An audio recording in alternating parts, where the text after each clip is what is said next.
Fala dos peixão, beleza? Bom, estamos aqui um dia depois da saída do Rodolfo, um dia, algumas horas depois do Santos ter contratado um novo treinador, que inclusive foi hoje o CTR Pelé para se apresentar, tá certo? E vamos falar de Kleber Xavier e Matheus Baque, né? Que vão trabalhar aí como técnico e assistente técnico no Santos Futebol Clube, né? Eu tô com a sensação que o Santos contratou o Aerosmith sem o Stephen Tyler, né? Sem o vocalista da banda, sem chegar aí. Mas a gente vai tentar destrinchar um pouco o que a gente pode esperar do trabalho dessa dupla, né? Principalmente do Kleber Xavier, como técnico do Santos, né? E algumas informações que tem ao longo do dia aí, né? Nas horas que se passaram dos setoristas do Santos, principalmente o Lucas Mussetti, Gabriela Brino, etc.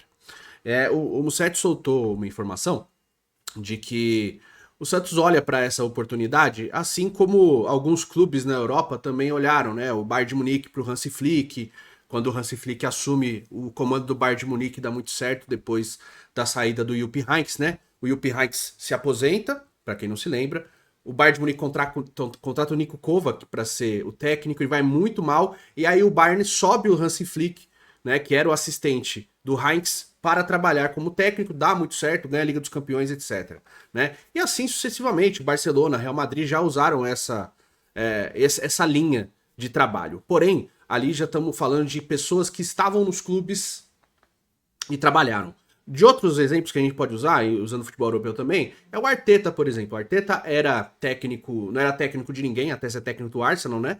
Ele foi assistente técnico do Guardiola no City, tá certo? E aí depois ele sai para trabalhar como treinador, assume o Arsenal, desenvolve um trabalho de bastante tempo, um trabalho muito bom agora, né? Ainda sem títulos, mas um trabalho muito consistente de avanço, tá? Então, assim, eu acho que pelo que eu entendi da matéria do Mussetti e do PVC, por exemplo, né? O PVC também escreveu uma matéria sobre isso. É essa linha que o Santos quer seguir. Só que a gente também tem exemplo ruim, né? Por exemplo, o Raimundão Domenech, que foi assistente também do Guardiola, foi contratado, né, para o Flamengo com essa tentativa de fazer um guardiolismo dentro do Flamengo e deu muito errado, né? E aí o Ramon Domenech também, depois do Flamengo, ele some, basicamente. Você não vê, você não sabe onde ele tá trabalhando. Se você não pesquisar, você não sabe. Eu não pesquisei, então eu não sei. Fala, caramba, o Ramon Domenech tá onde, hein? Ele tá trabalhando aonde? Então também tem o risco de dar errado, né? Então o Santos contratou toda toda a trupe que trabalhava com o Tite até a saída dele do Flamengo, todo mundo, com a possibilidade, aí já entra a informação do Mussetti, de contratar o Tite depois que ele conseguisse tratar dos casos de ansiedade, etc. E por ter passado por isso, não tem tempo para determinar, olha, daqui um mês ele tá bom, daqui 3 meses ele tá bom, daqui 6 meses ele tá bom. Não tem, depende de cada caso. Né? Tem gente que consegue muito rápido. Eu, graças a Deus, fui um desses casos, né? Que em 2 meses estava ação, já estava pleno de novo, já estava com as faculdades mentais todas organizadas de novo. E aí, né? Você tem a medicação que você é administrada para você, que você vai tomando e vai continuando no seu centro, tá certo? Então, pode ser que o Tite tenha uma recuperação mais rápida também e consiga assumir o Santos. Eu acho que é essa tentativa que o Santos está buscando, né? Porque segundo a própria matéria do Mussetti, o Kleber ele aceitaria trabalhar sobre a tutela do Tite novamente, caso o Tite volte a trabalhar, né? Eu acho que é isso que o Santos está fazendo, tá? Mas, nesse momento, a realidade é essa. O Santos tem o Kleber Xavier como seu treinador e o Matheus Bach, filho do Tite, como assistente, tá certo? E toda a comissão ali que trabalhava com ele. É uma comissão muito competente, sejamos honestos, né? A gente tem muito arranjo só de Flamengo e das eliminações do Brasil em Copas do Mundo. Só que a gente tem que falar não só nisso, a gente tem que falar em consistência. E olha, diga-se de passagem, eu não estou defendendo o trabalho de ninguém, eu estou tentando me apegar no que a gente tem de informação para poder produzir o conteúdo, tá? Então vamos lá. O que a gente tem de arranjo? O trabalho no Flamengo, que foi sim bem ruim, tá? O Tite não conseguiu encaixar o trabalho dele no Flamengo, deu muito errado. A comissão do Tite, já que provavelmente vai trabalhar no mesmo sistema que o Tite trabalhava, utilizou um 4-3-3 que não funcionou. Né? Você tem alguns resquícios de bom futebol, principalmente com o trabalho do Everton Cebolinha, que o Santos tem.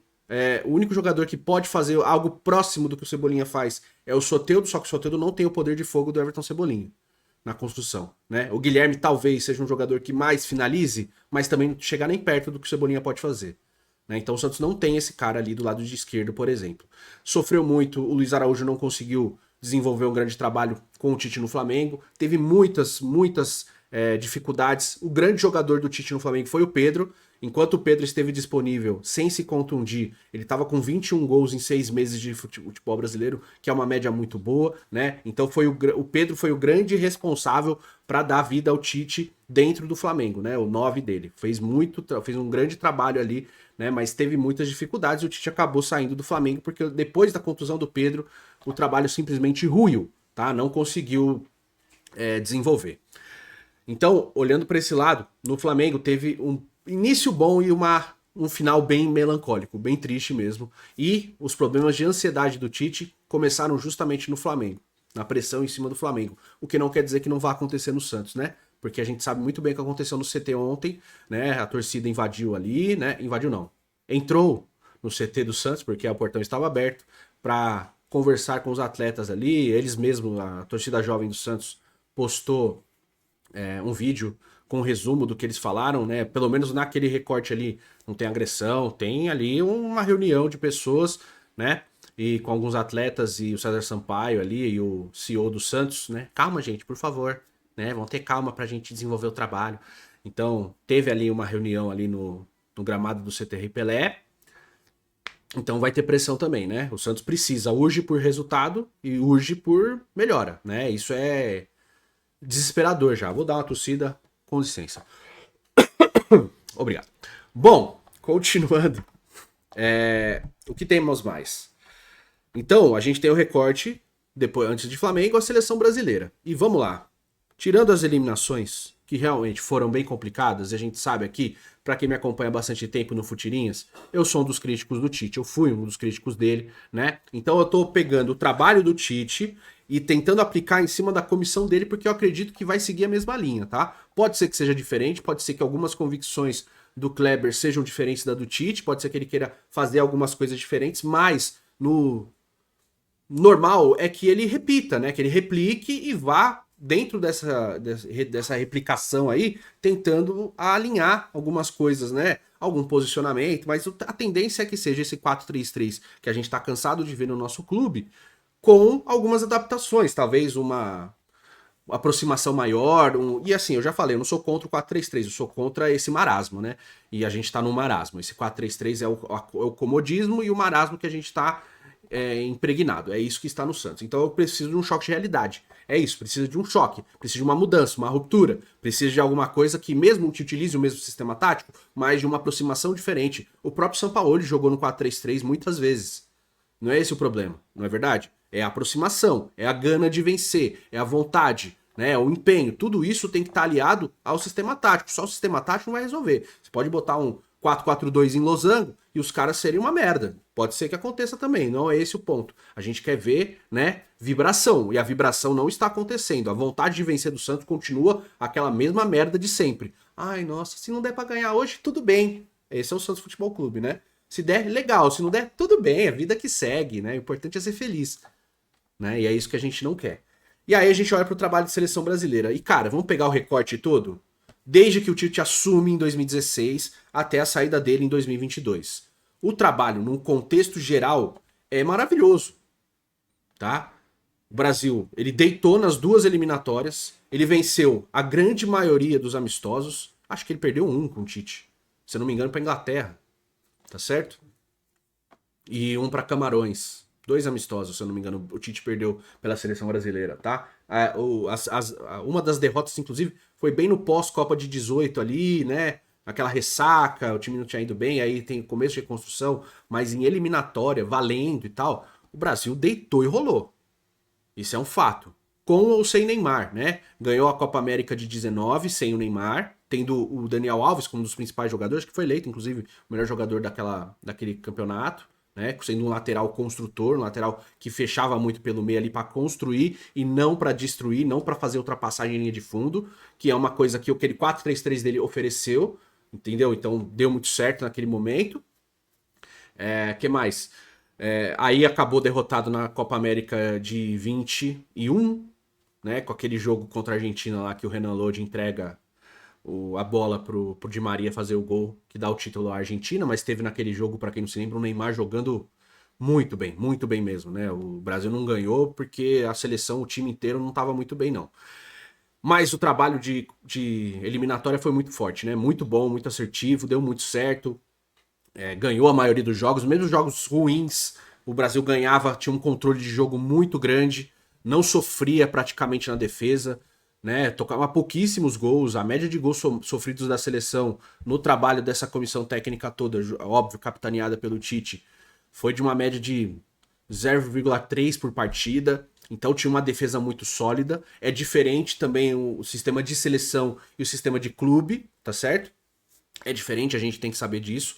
Porém, foi um trabalho muito bem feito. Na Copa do Mundo realmente foi mais difícil. O Brasil penou muito ali em alguns momentos, principalmente no mata-mata. Acho que a eliminação, as duas eliminações foram injustas pelo jogo. Acho que o Tite demorou, principalmente no jogo contra a Croácia, para entender o que a Croácia estava fazendo e, pô, tava escancarado ali, tá certo?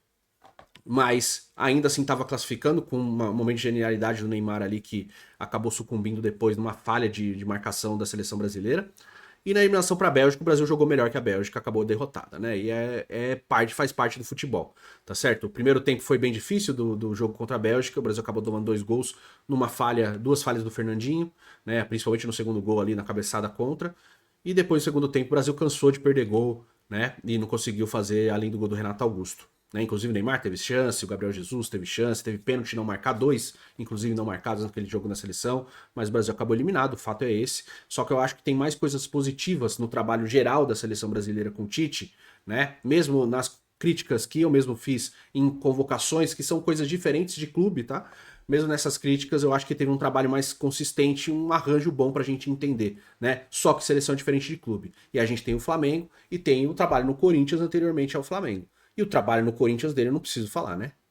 Foi espetacular, né? Foi um trabalho muito bom, né? Ele foi o técnico que conseguiu encaixotar o nosso Santos de 2012 com o Neymar ali, ele conseguiu fazer brecar o Neymar com um trabalho excelente do Ralf. Então, o Tite gosta muito desse camisa 5 que é combativo, que ajuda a construir, mas que marca muito bem, né? Então, se o Santos conseguir encontrar um cara que faça esse trabalho e precisa, porque no elenco não é o João Schmidt, não é o Rincon, eu acho que o 5 mais aproximado que pode ter perto, não é igual do Ralf, é o Pituca. Só que o Pituca não joga de 5 no Santos, não sei porquê, não joga de primeiro volante. E o Santos precisa de um primeiro volante que tenha força física o suficiente para trabalhar. Com o Tite, o Gil vai ser titular incontestável, muito provavelmente, né, com essa comissão do Tite. Não sei se vai ter mudança, né? Eu tô falando do Tite, mas não é o Tite, é o Kleber. Mas eu tô tentando entrar numa linha aqui que possa ter algo pra gente usar de referência, mas é um trabalho muito bem feito no Corinthians, na seleção brasileira, um trabalho ruim no Flamengo, né? Tem toda essa parada aí de ansiedade que o Tite tá passando, mas eu acho que é isso que a gente pode esperar, pelo menos uma consistência de trabalho, uma consistência defensiva que a gente não vem tendo, o Santos vem sofrendo muitos gols, talvez a gente consiga seja um time mais reativo, não vai ser um time ofensivo de propor o jogo, vai ser um time mais buscando contra-ataque. Eu não sei que tipo de mudança a gente vai ver, nesse primeiro momento eu acho bem difícil ter muitas mudanças nesse começo, não sei como vai ser a situação do Gabriel Bontempo, se ele vai voltar ao banco de reservas, se ele vai ser um meia pela direita ou se ele vai ser mantido como um camisa 8, a gente vai ter que esperar. Agora tem que ter paciência e tem que ter torcida, né? Por mais que essa situação seja desesperadora e eu acho que o Santos erra ao contratar assim, dessa maneira, é uma aposta. Então, por mais que a gente tenha opinião e não seja concordando com o que está sendo feito, o que resta pra gente agora é acompanhar, analisar, torcer e vir aqui com o resultado depois, tá bom? Quero saber a sua opinião, diz aí nos comentários, a gente vai se falando nos próximos vídeos. Fique com Deus, um forte abraço, tamo junto, tchau, tchau.